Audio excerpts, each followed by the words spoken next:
Welcome to the Wildspire Conversations podcast.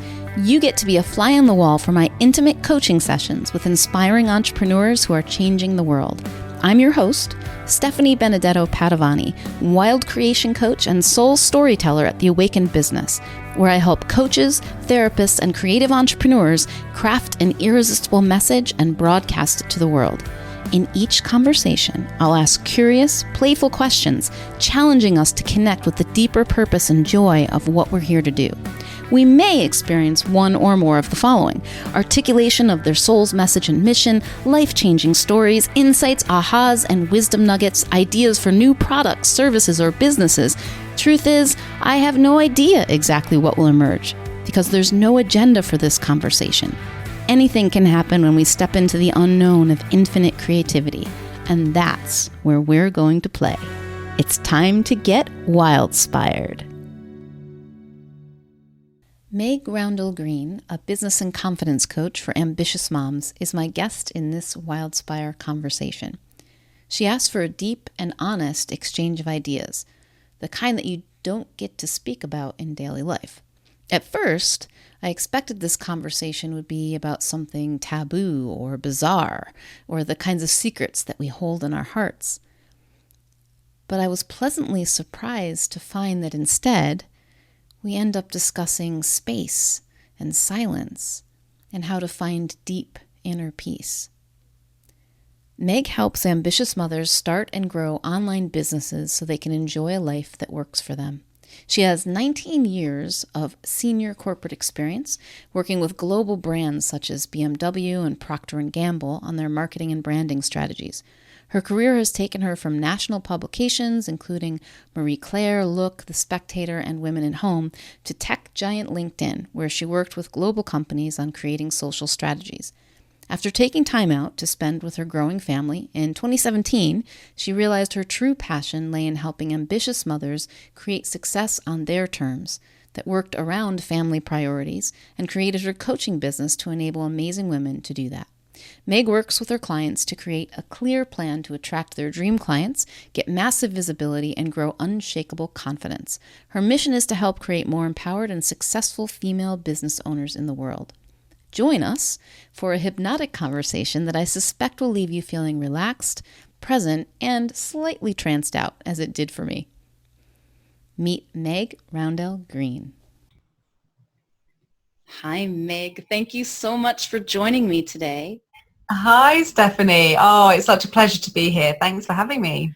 Oh, I'm excited. So I wonder what will happen today. This is I love when I ask that question, when I ask that of my day or of a conversation or of anything, like, I wonder what will happen, because it puts me into this space of curiosity and like curious expectation, not with an idea of what will emerge, but just an openness to seeing and being curious about whatever appears. So, yeah. So if you could, let's see.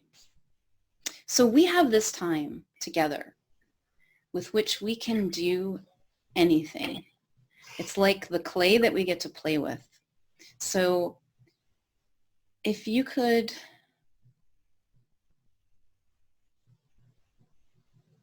yeah, it's interesting. I'm thinking about how I want to phrase this. Yeah, if you could create anything with this time together that would be really, really extraordinary for you, like amazing, what would that be? Wowzers. Okay, I love that question.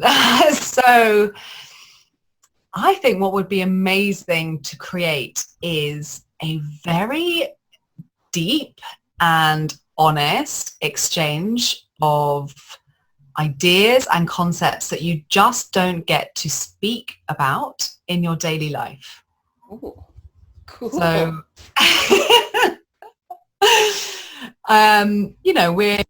we're in kind of online space, business space, and I feel like there is genuine connection. However, you don't really get past the kind of surface niceties a lot. So it'd be super interesting to see where this goes and talk about some big ideas. Talk about what you believe in, how you feel about what's happening with the pandemic, like some some serious stuff, but also just interesting stuff like, what are you thinking about the future? How does it feel to you? Just stuff that you would, soul searching stuff, if that's not too much to ask. I don't think anything's too much to ask. We'll have to see. So a soul searching, deep conversation, deep and honest exchange that goes beyond the surface into something that's really a soul searching. That's interesting. So, well, what is that for you? Like you said something about what you don't get to speak about on a daily basis. So what do you not get to speak about that you'd like to talk about? Interesting. So I guess what I don't get to talk about, and I'm talking mainly about my obviously interactions with friends and business colleagues and clients, is like the real stuff that happens day in, day out, like the real roller coaster of emotions that you will go through on any one day, and giving that some space and giving that some grace as well, because we're not limited to happy, sad, excited, angry, disappointed. You can feel those four things in the space of 3 seconds for different reasons, but not know why. It's just super interesting to really take a moment in time, say today, and just say, what actually happened today? What was I feeling? How did I talk myself out of the feeling or into the feeling? How did I use that feeling, or did I just ignore the feeling? So what if we even make it smaller than that? What do you think? Because this is, we're co-creating. What if we just talk about like what we're feeling right now? Like the now. Sure. Oh, yeah. Scared. Yeah. A bit nervous. Of what's going to come up. And excited. And I kind of have this almost weightlessness feeling right now of like I'm about to dive into something, which is cool. Ooh. Yeah, how about you?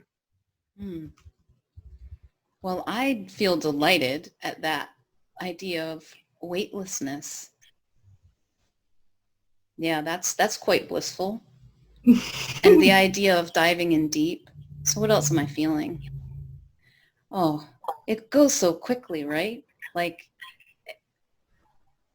so there's also, I'm not really paying attention to, occasionally I have a thought about what am I supposed to be doing in this conversation, which comes with like some feelings of like doubt or, what is Meg's experience and am I living up to it? Oh my God, I'm living up to her expectations. But mostly I'm not really paying attention to those. I feel like, yes, I feel excitement too, like that curiosity. And, when I ask myself, like, what would what am I feeling that I'd like to notice that maybe I'm not noticing? Oh, yeah. So there's like, what I'm noticing as I ask that question is that there's like a certain push or a rush or a doingness.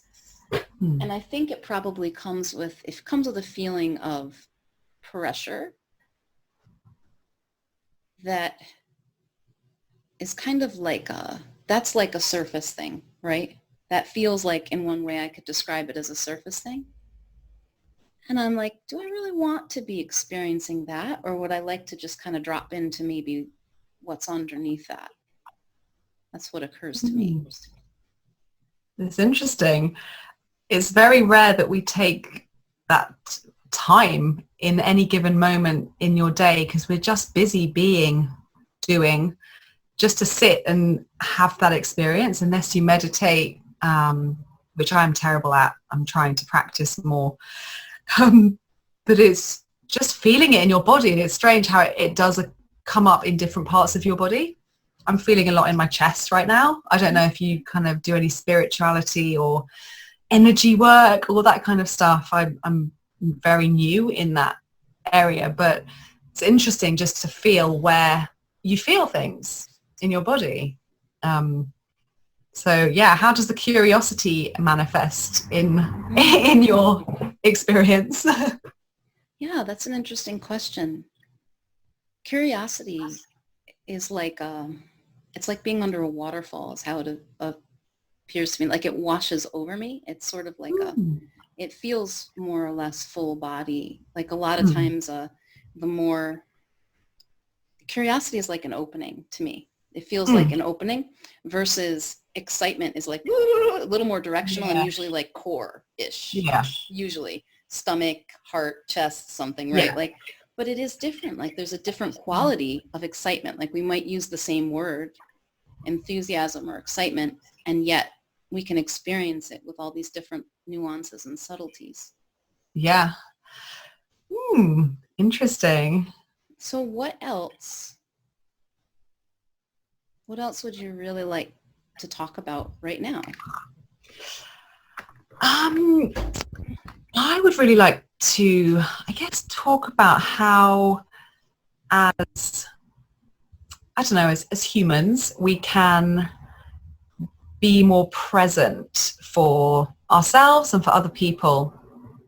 I've just seen a lot of distraction, a lot of online noise. Like what does it look like to be more present and to be more in the moment and in your body? So this is something I work at because I can definitely feel when there's a disconnect. I don't know if you've had a similar situation where you feel not kind of grounded, but it'd be interesting to talk about kind of how you look at that and how you've seen that play out, especially as a business owner, speaking to entrepreneurs who tend to push themselves quite hard. Like, what does that look like on a daily basis for you? Like personally, have you experienced it? Well, yeah, I think that's actually part of our human experience, certainly for mine. I'll talk about my human experience of coming in and out of the present, you know. Pretty much any time when I talk about being in the spin of thought or in a thought storm, I'm not being present. This is what comes to mind. So one of my clients and friends is a therapist, and she started asking the question of her clients, where are you? And not geographically, but are you in the past? Are you in the present? Because inevitably, whenever most likely if we're in an experience of anxiety, we're in the future. And if we're feeling depression or sadness, very likely we're actually in the past. And this question has proven miraculous with some of her clients because they start asking themselves this and they can realize, I'm in the past, let me come to the present. There's a question I like to ask sometimes of myself and others, which is, what problem do I have right now? Do I have one? If I do, if there's a real problem, I'm probably dealing with it. That's such a great question to ask, because we only have one day at any given time or one moment at any given time. So I love this concept that when the day's finished, you pull the door down behind you, and you don't let it come in to the day you're about to have. And it's a great way of thinking about your goals in a way, but it's also a great way of just reminding yourself that you're still here, you're still alive, nothing terrible happened, and you're all good. Because so I feel that worry is such an intense but kind of insidious emotion, and it's such an expenditure of energy, especially with the pandemic and everything that's happened, that it will use up so much of your valuable energy resources spent future pacing or future prophesying when you have no control over these things. So living in that moment, in that day, and then going to bed knowing that you did all the things that you should have been doing that day, that will help you just manage it, I find. What is it like to really experience that? Like, let's just do a little assessment for a moment. This occurs to me. And like we can give ourselves a scale from 0 to 100. So just checking in, like on a scale from 0 to 100, how present am I? Yeah. You know, like, or where am I? Yeah.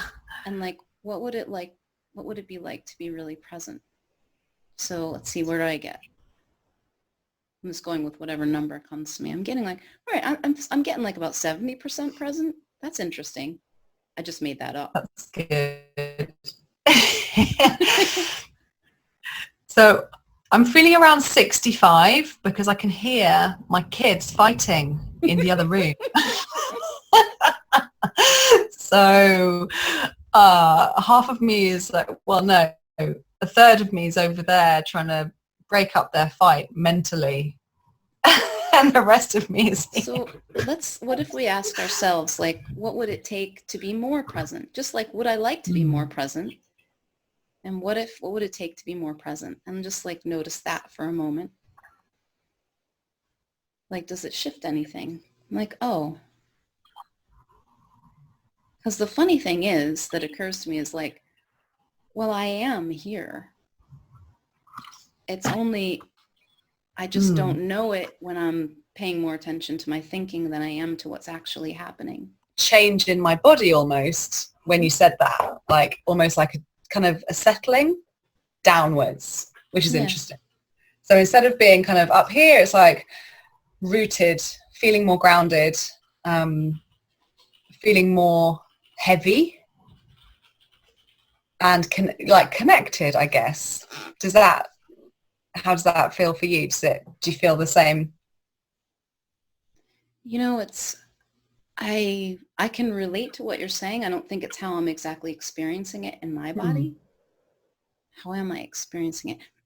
It's more like, yeah, I do feel more in me, less scattered out, but also it occurs to me to notice, like, okay, what if I can be like, also have an expansive awareness that is present here. It's not like me being in the next room or me being in what just happened earlier, but it's actually me being aware of all of that, like kind of expanding. There's an exercise you can do, since we're talking about this kind of thing, that involves your peripheral vision. So using screens all day, like we typically do, we are in what's called foveal vision, which is this very narrow view, right? We're looking at our screens, our phones. And it's good for hyperfocus, but it's also good for a more sympathetic, it's more conducive of a sympathetic nervous system state, or like highly stimulated fight or flight, like, you know. So when we go into our peripheral vision, it puts us into a parasympathetic state, or a more relaxed state, where we're actually really aware, where I learned this in neurolinguistic programming. They call it the learning state, because we're actually in a light trance that allows us to take in more information and to really be present and aware and be in a relaxed learning state instead of the habitual. So the way that you can do this, now we're in different rooms, but you can find something. So if you look up at the corner of, like, go up to your ceiling where the wall meets your ceiling, just pick a spot, and kind of like one where you can look. Do you have a wall right in front of you, or do you have something? Okay. Yeah. So you might want to pick a spot that's a little further down, so you don't have to look up so high. Yeah. And so just picture a spot there and stare at it first. Stare at that spot with everything you've got, and really, really intensely. Yeah. And now doing it. Yeah. Now continue staring at that spot and bring your awareness to the edges of your peripheral vision. So still staring at the spot, notice how you can see to the right, you can see to the left while you're still staring. And you might even move your hands at the edge of your peripheral vision so you can see your fingers and notice where that is. Yeah. So now keep your awareness of the furthest extension of your peripheral vision. Yeah. While you bring your eyes down and look Down. back at the screen. Yep, and you can look back at the screen or back at your computer, but kind of keep that awareness. Oh, you can see me holding my hand out. Yeah, oh, I did it too. So what is that like? What do you notice in your body when you do that? It feels like my brain is doing something different. I don't know how to describe it. It's really interesting. It feels a lot lighter behind my eyes in a way.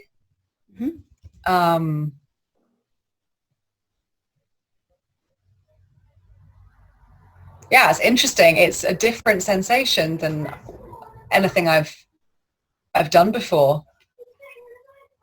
It's very interesting. Yeah. You can play with this. Yeah. You can do it while you're meditating, but it in itself is a very meditative state. So what they say, and I have not really been able to test this because it's hard to be, they're probably right. Whoever taught me this, right? They say that you can't be in it, you can't hold a negative emotion when you're in that peripheral vision.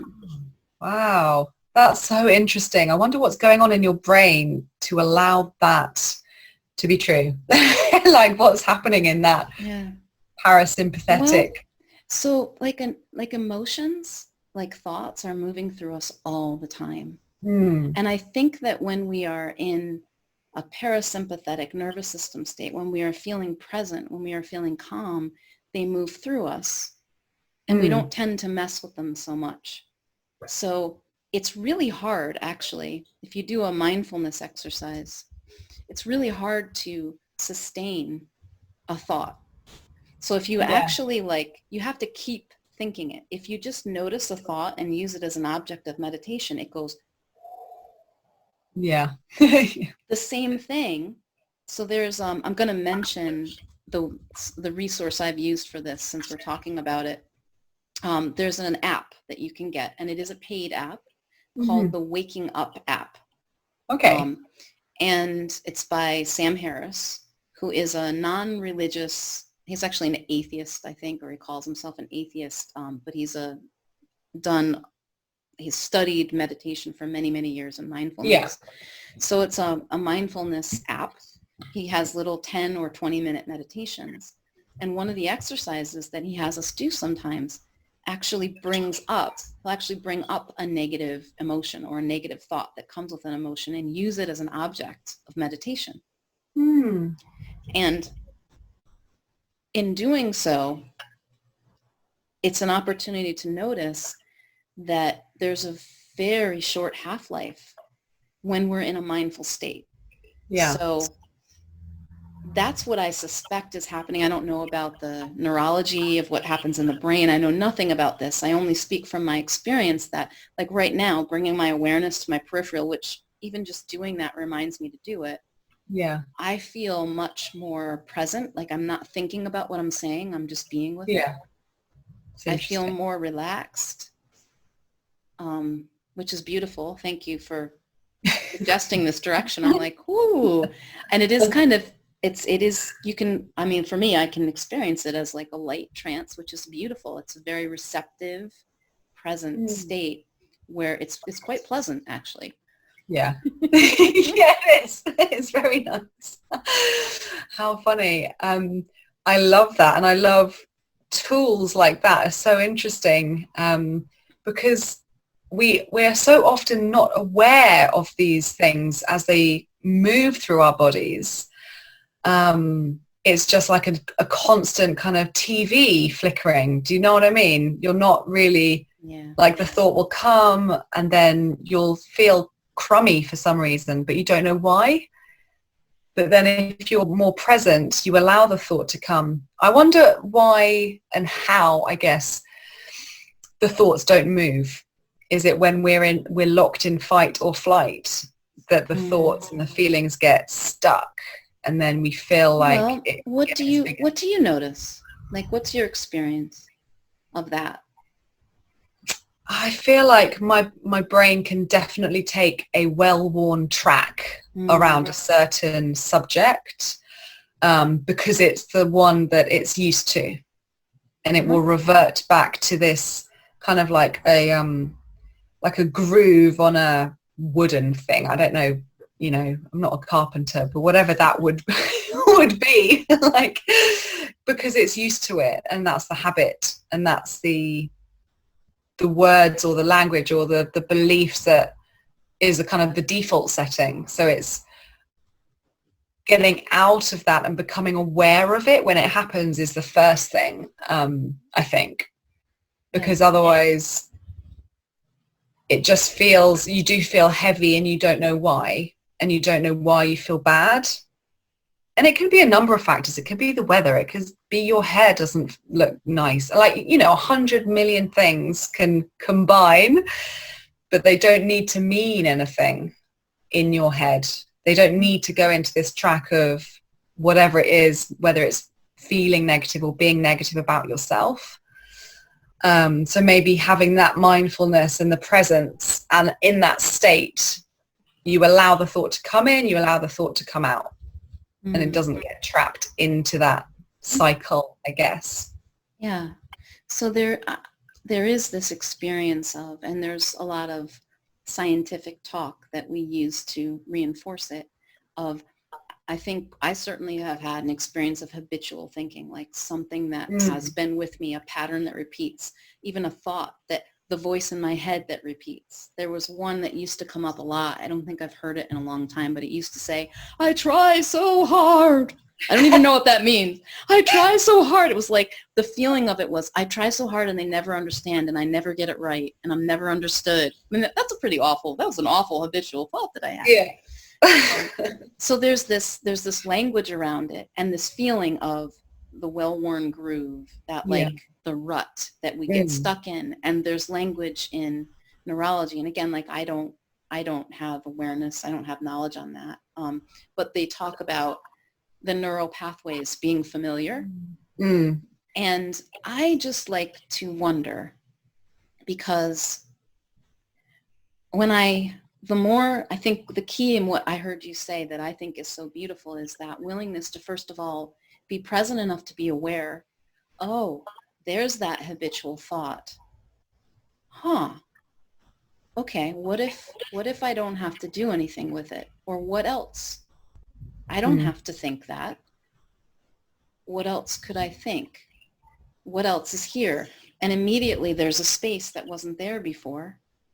And I suspect that whether that is a well-worn thought or not, it's just as simple as choosing another one to hop to a new neural pathway. And the only reason we don't is because we often aren't aware enough to know, oh, I'm thinking something. That's not me. I'm not stuck in that. I could choose this. So interesting. Do you think we need to, how do we let go of them? How do we create that mental space for the new one? Or do you actually just create the space in creating the new one? Like, well, I'll tell you my experience of it. And like, I would encourage you to sit with that one. That's a beautiful, like, to notice it, right? Like this is what we can do with ourselves, with our thinking, with our state, whatever that experience we're having is, when we are curious, right? Like, we're just curious. Like, I need to figure this out. I'm just like being curious right now. And I have done this type of curious looking at myself and feeling for a while. So my experience of it is that, because your original question was like, how do we, I don't think we have to let go. We just have to stop holding on. Yeah. Because this is my experience, right? My experience is thought goes by that I don't like, and I'm like, ah, da, da, da, da. So I start like wrestling with it. I'm like, no, I don't want you. I don't want you. No, I'm not looking at you. I'm not looking at you, right? And so I'm perpetuating it, actually. I'm actually creating, it's like becomes like a cycle. Yeah. And so if I get present, there's immediately more of a sense of space. So am I creating it? I think it's always there. There's nothing to do. It's like I just come here. Yeah. And all of a sudden I have more of an awareness of space. And when there's an awareness of space, even if it's only like a teeny, teeny little sliver, it feels like, to me, it's infinitely different between me wrestling with the thought and me seeing it there and still being aware of it and maybe still feeling whatever feelings are associated with it. But now I'm not engaged in it anymore. Yeah. And it's the more space I have, the more likely I am to go, what else? And look in a different direction. Right? Does that make sense? Does that resonate? Yeah, totally. Yeah, totally. It's like that space allows something else to come in or be created or form. I just have a vision of being in a room and like fighting a bat in the corner. Like, you don't know how big the room is. If you're only focused on the bat in the corner, you might turn around and be like, oh, whoa, this place is huge. I didn't realize it was so big. So yeah. I love that. And that resonates with me too. It's like there is, when I'm focused, and that's again, like, this is thematic for me right now. Like this foveal vision is focus on the bat, the bat, the bat, the bat. And then like this peripheral is, oh, there's a whole room. There's a whole room of possibilities here that I didn't even know was here. Yeah. But I like your analogy of you don't have to release it. You just don't have to hold on to it. That's really good. Because I think there's a lot of talk around releasing negativity, releasing self-doubt, releasing. It's like, if you don't have someone to help you with that, how do you do that? That sounds hard. It sounds like years and years of therapy hard, in which you probably should do, right? But if you don't have that or access to that or even want to do that, there are other things you can do. You can fill that other space with things that make you feel really great, or just release your hold on the things that don't make you feel so good, or at least understand that you're holding on to them. Yeah. And that in itself, there's a world of difference between feeling like you're at the mercy of something and to realize, oh, I'm holding on to this, which means that therefore there's a possibility I could let go, even if I don't know how in this moment. Like I could at some point. I could. What if I let go? I don't even know what that would be like, but I can now conceive of it. It's like, that's just a little more space, right? Like just a little more, little more. Yeah.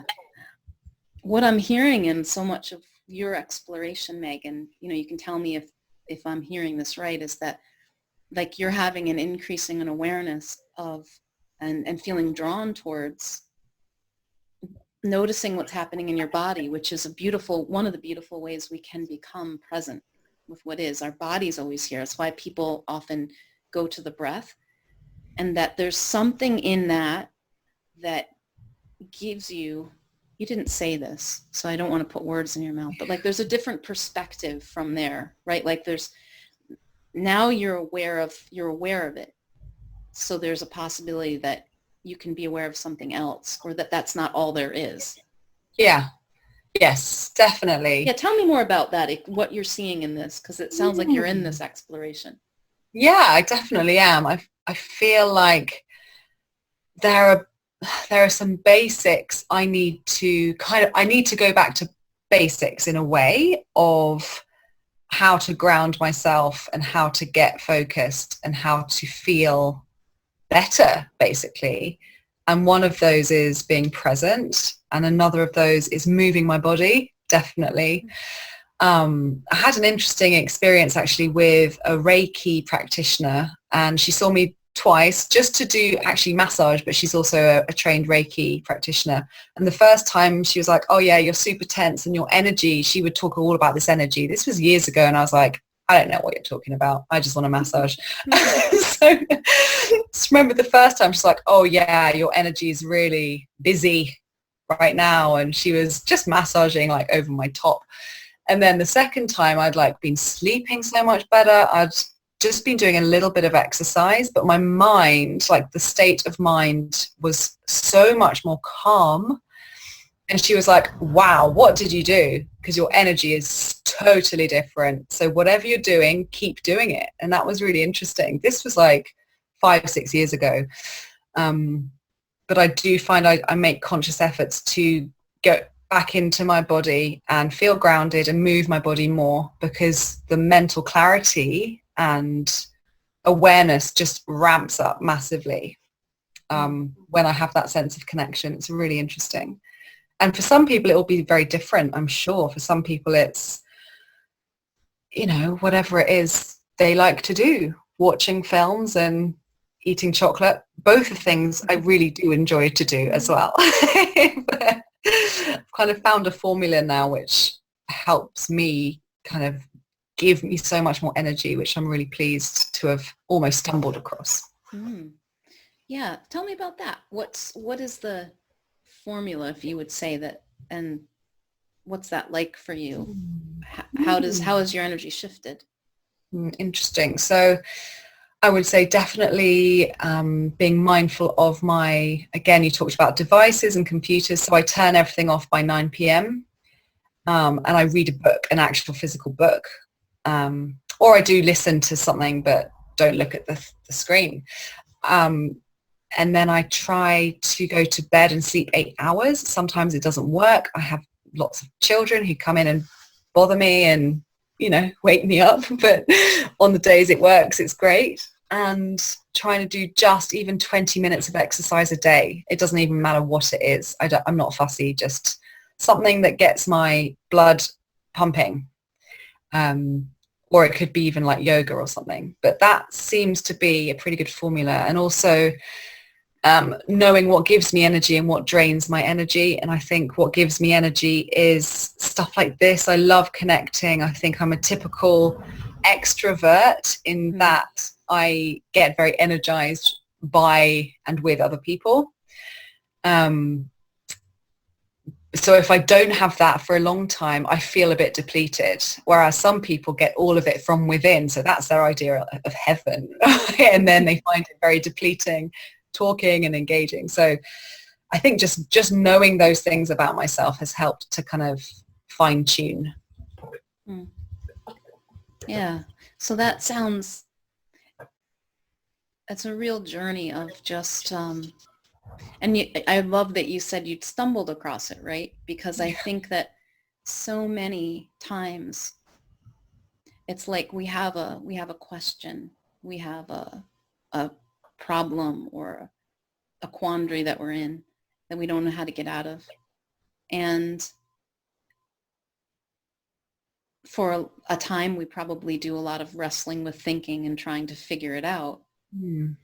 And this is my experience. I'll come back to me. That when I stop doing that, doesn't really matter where I am or what I'm doing, but commonplaces, shower, you know, going for a walk, you know, out in nature, right? Like, or getting so absolutely aggravated with it that I just collapse and stop, right? What am I doing then? I'm present. I've stopped trying. I've stopped messing with the thought. And then inevitably, like, this thing occurs to me. And I'm guessing that that's probably because it's happened. I see it happening for myself and other people, other clients. That's the nature of the stumbling across, is that then you can hear your wisdom when you're no longer stuck in the noise of all that thinking. And it says, what if you turn off your devices earlier? What if you really create space for sleep for yourself? What if you did just 20 minutes of exercise a day? And it's like these little things, and you go, well, that kind of sounds like a good idea. Maybe I'll try it. And it's so simple. And because there's so much information out there, everybody's going to tell us a different way to do it. You know, where you have to get up at 5 a.m. and other people who say, no, it's not that. It's this, right? Yeah. But you have found, just by asking a question and being present enough with yourself to begin to know yourself and listen, you found this beautiful practice or formula, the structure. We were talking a little earlier, like some structure that allows you to just have more energy, feel better from what you're saying, right? Like I really think that it can be that simple. And I know that it does not feel that way. Certainly doesn't for me when I'm in the midst of that thought storm. Yeah. But when I do find these things arising from within me, it's simple. Like some people call them aha moments. I call them duh moments. They're like facepalm moments. Like, oh, Yeah. why didn't I see this before? Duh. That's brilliant. I love that. And also I've just realized it really helps with your relationships with other people as well, because you realize you're in control of yourself and your actions, and just being aware of how your actions and reactions affect other people, especially with kids, because they look to you to be the role model. So why argue with them and shout with them, and, you know, answering back, and, you know, me becoming frustrated and cross doesn't achieve anything. They can be frustrated and cross because they're expressing an emotion, and it probably will not be very pleasant for me to experience that from them, but I'm the grown-up. And, you know, that's how they learn how to express in a more fruitful way, maybe because you have learned not to react to everything like a 6-year-old, essentially. I think don't get me wrong, yeah, they really do irritate me sometimes, but, you know, every parent has this, and I think being aware of how you're reacting is really, really important when you're setting an example to other people, which we all are in our daily lives. Everyone's, you know, people watch you, people see how you show up, so you can be the best person for you, but also that means you're the best person for other people. If you didn't have to be the best person, either for yourself or for anyone, Sorry, that's okay. Like I'm being with all the distraction. That's a really interesting thing, right? What if I can be with all the distraction and be okay with that too? And just allow it to be a part of this experience that I'm having, even when I get like my attention is yanked, like, oh, okay, my attention was yanked, and I can be there and here, and then here and here. Ooh, that was trippy.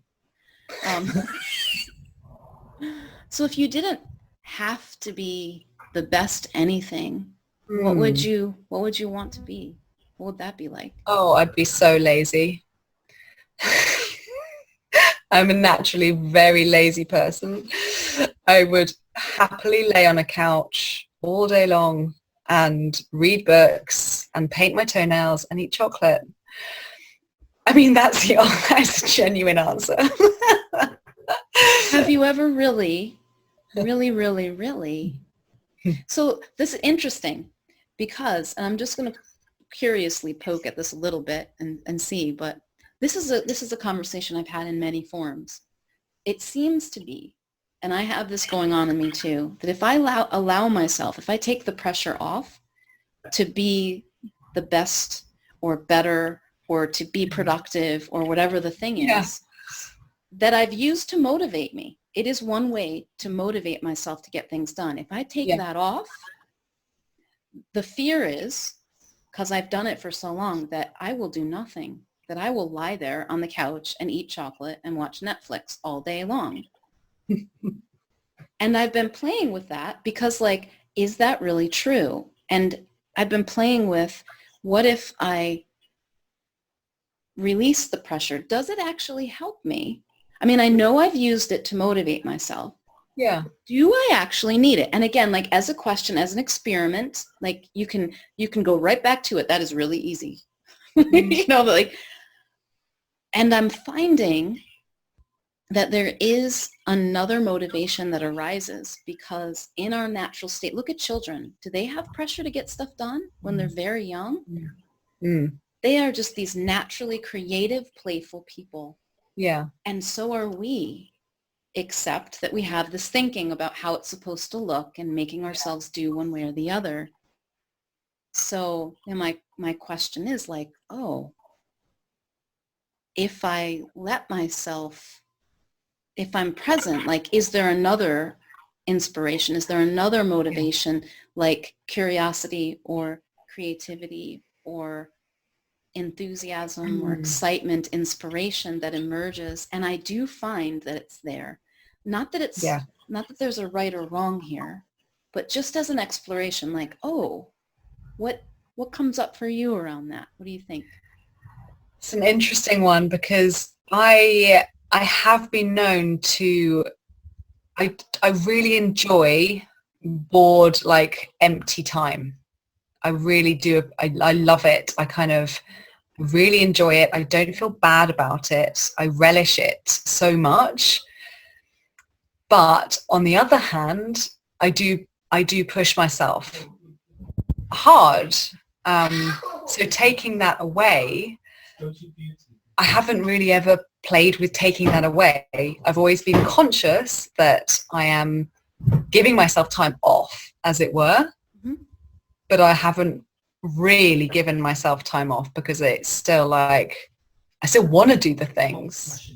So I don't really know how to answer that. Sorry, I've got children and bedtime. The pressures of which we speak, here we go. All the things, right? The things. Absolutely. But I do feel I don't feel it as pressure, interestingly. So I did an experiment about a month ago where I stopped doing all of my activities, like my business activities, for a week.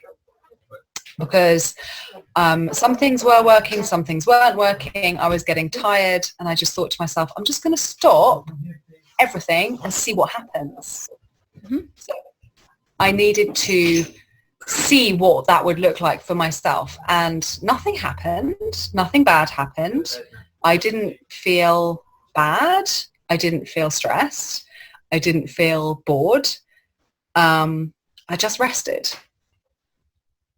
So I don't know if that answers your question or... Yeah, it's more of a, it does. And just as a question for inquiry for myself, for you, if you would, I think it's something we can live into. Like there's not like, I don't know until I try it, these things. Like, what does that even look like to not, like I realized that I was carrying this, and I've dropped a lot of it. I really have dropped a lot compared to where I was, even a year, 2 years, certainly 5 years ago with I must do. But I realized there was this undercurrent of like, if I don't keep this pressure on myself, I'm using the word pressure, it might be something, but like this pressure to do things, be productive, get stuff done, then I won't do. And I was like, is that true? Let me just notice what happens if I so I've done some experiments. And like, what did happen? Yeah. So play and be creative, or? So it's not like on off switch, right? Like, so what I've seen, like I've given myself permission. Usually it's like a day or a weekend. Like I'm just gonna like, maybe I'll be my experiment this weekend of like, I'm not going to pressure myself to do things.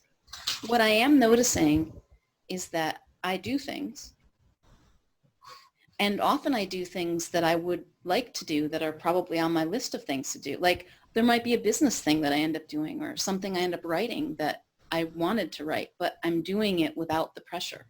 Sure. Like, oh, so that is possible.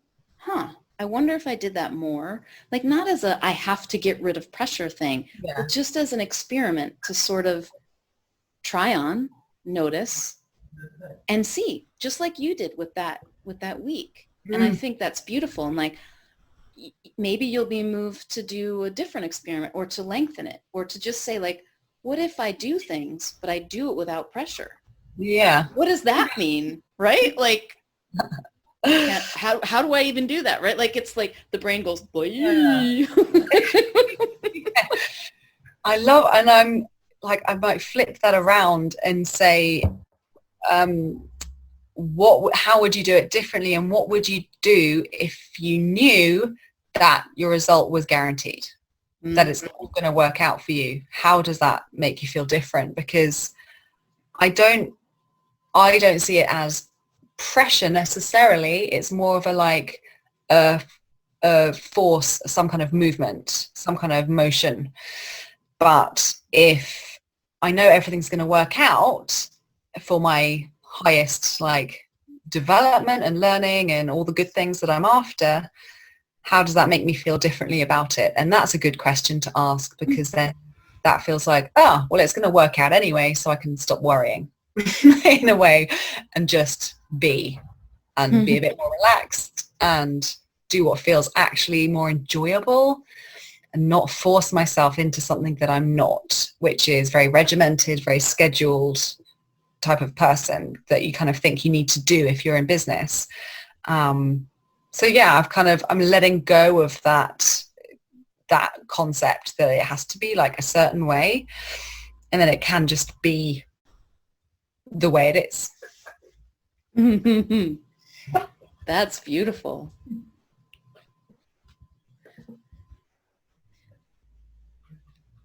So is there something, I'm wondering, that occurs to you in pondering that question of, what would you do if your result was guaranteed? It kind of, you talked about how you would be in it, but is there something? Would you do something different if your result was guaranteed? Yeah, when you're feeling that kind of worry and that anxiety and the pressure of like, I've got to do it like this, I've got to get it done by this date, you're not really being who you are meant to be, because you're not, that's not you. That's just the internal kind of voice that's ruling. That's your ego or whatever you want to call it ruling, as opposed to being certain it's going to work out. So what can you help somebody with? How can you show up as you, as your best kind of foot forward, I guess? If you're not scared, if you're not worried, if you're not feeling fearful, how does that person show up? So that's something I've been thinking about doing more of, and getting more comfortable, feeling uncomfortable with that. And so is there something new that's arising as you experiment with that? Like something new that,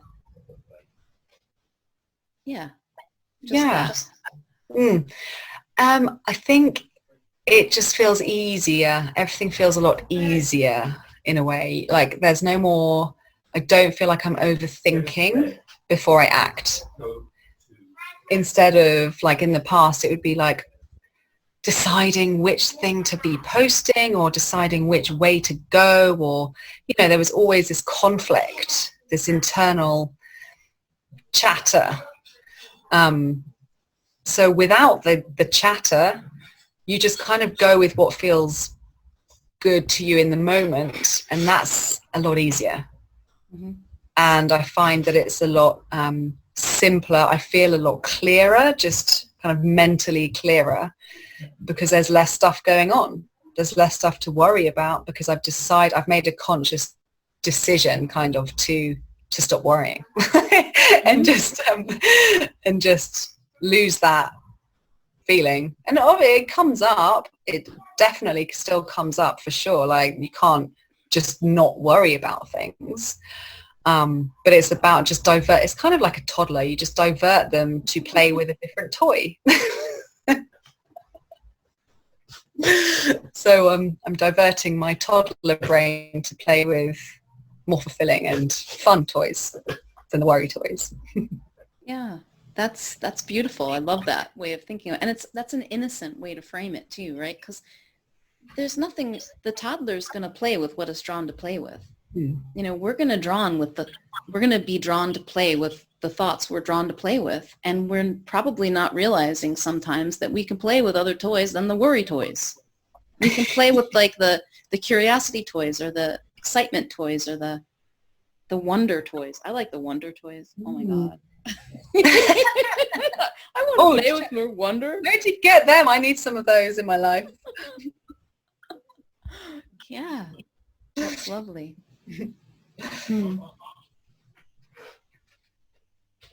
So what else? I feel it's just an interesting, it's an interesting topic and subject to think about. I think we're kind of endlessly fascinating creatures, and why wouldn't you be fascinated with what's going on upstairs, like in your brain? It's endlessly interesting to me. And it's endlessly interesting to me that, you know, people make the choices they make, why they make those choices. I just think it's fascinating, and like having some time to think those things and ask those questions is the priority, because without time and that sense of expansiveness you were talking about, it's you can't ask those meaningful questions because you're busy in the act of doing, and not in the act of thinking. So next time when I'm laying on the sofa eating chocolate and painting my toenails, I'm actually doing very important inner work. You know, that's a funny thing to say, and in so many ways I think that's more true than we realize. And you know, there's the practical level of, you know, just taking a break from doing all the things. Yeah. But there's even a deeper way of like, what if I eat chocolate as if it matters? What if I eat chocolate as my expansive mindfulness act? I mean, like, think about that, eating chocolate like that. Like, if I'm actually being aware of it instead of just like stuffing in my face while I watch something, right? Like, that's a whole other experience. It's like the monks who take a raisin, a whole meditation of eating a raisin, which is like you look at it and you feel it and you experience it and you like put it on your tongue, and you like, there's a whole sense of the full sensory experience of eating a raisin. And you know, raisins are cool, but like if you take that, this is interesting. I'm having this idea of like, it's like taking something very specific, but it's also very expansive at the same time, like letting it, like allowing that to be so much more than it normally is to us. Like, I've heard someone say years ago, and I've loved it, I've repeated it ever since, that if you're bored, you're not paying close enough attention. Yeah, I love that. And I think it's a sign of, you know, just no imagination if you get bored. So next time you're feeling bored, like, being bored is really good for you. It's really good for children to be bored, because they have to go inside and find their own resources. And it's the same for us. It's good for us to have those moments of nothingness, because then cool stuff comes up.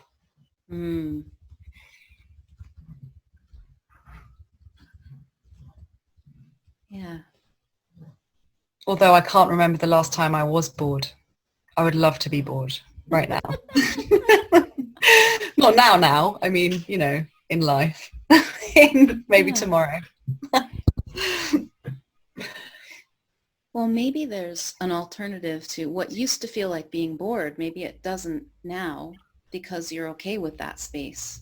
Yeah. Now maybe it's more like space, because a lot of what I've heard, what I heard you say was like you're finding your way of creating that space, because, you know, what used to be labeled as lazy and non-productive and wasteful time, you're now seeing as the very source of inspiration and where the cool stuff comes from.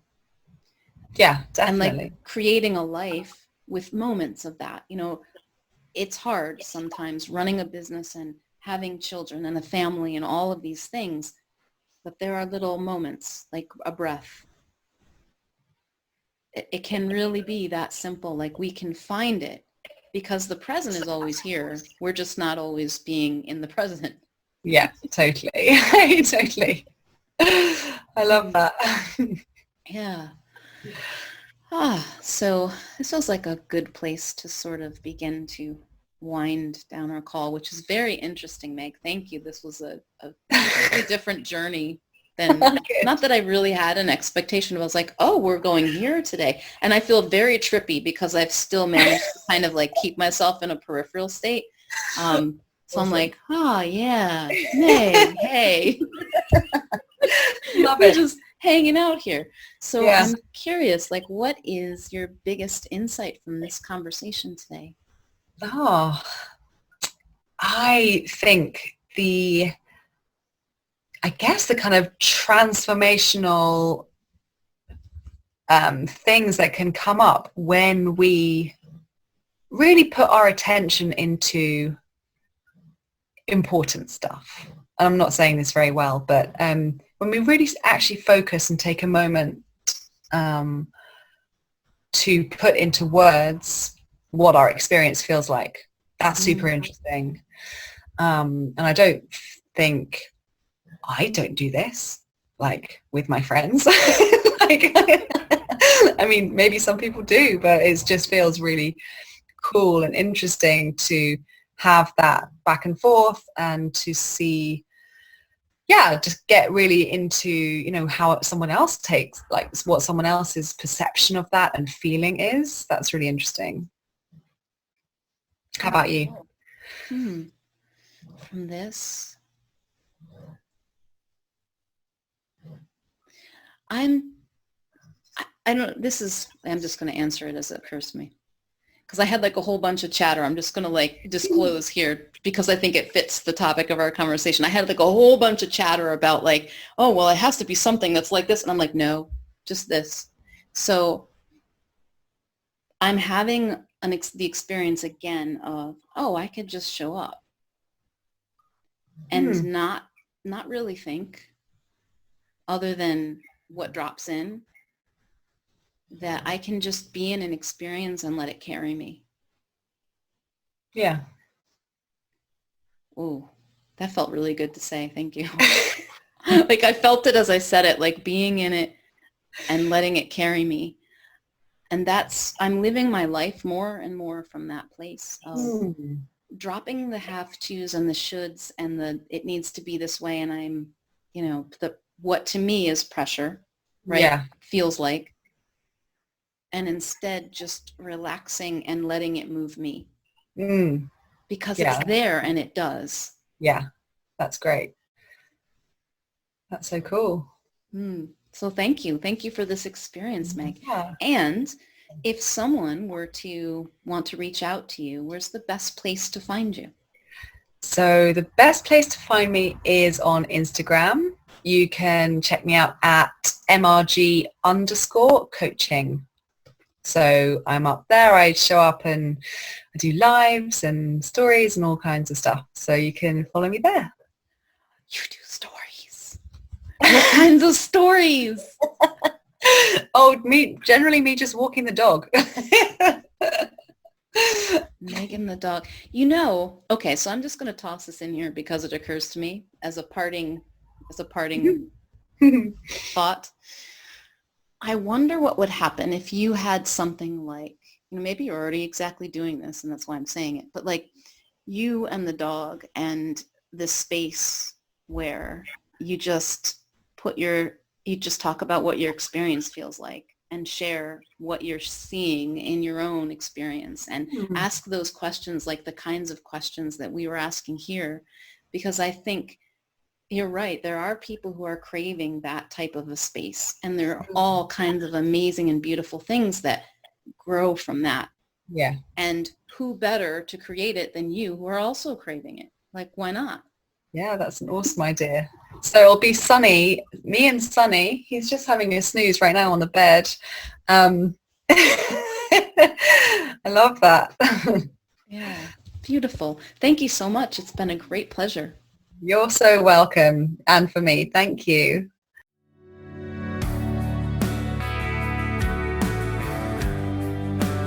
Hey, thanks for joining me for today's Wildspire conversation. If you'd like to receive a weekly Wild Creation email from me filled with more inspiring stories, marketing experiments, playful questions, new podcast episodes, videos and freebies, and anything else I'm playing with, go to theawakenedbusiness.com/wild creation.